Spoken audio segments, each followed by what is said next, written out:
Ассаламу алейкум кыргызстандыктар, Россияда жүргөндөр, эми бүтүн дүйнөдө иммигрант болуп жүргөндөр.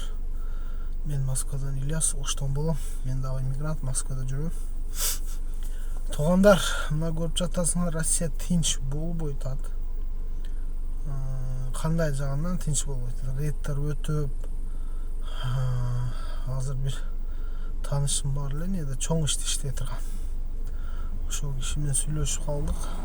Башка иштер жөнүндө ошол айтат, Россияда дейт, общий 6000 блогер даярдашыптыр.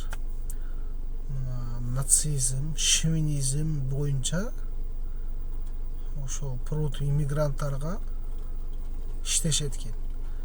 Каякта болот, любой жерде, метродо, эшикте, чайканада болобу, каерде болсо чуть-чуть кичине неден баштап атат. Скандал чыгарып, биздикилерди билет да, биздикилер олордун эркегиндей эмес да, мындай унчукпай турбайт да. Биздикилер мындай кичүүпелдүү, бирок карап тура албайбыз да. Ошол айтат, абайлагыла дейт.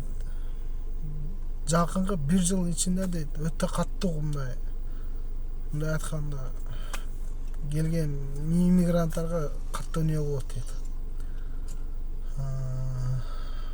Козголоң да, мындай айтканда. Шовинисттер да, улутчулар. Абайлагыла. Мен билгеним угуп, силерге айтам, бул так 100%. Ол адам простой адам эмес, күчтүү ишти иштейт.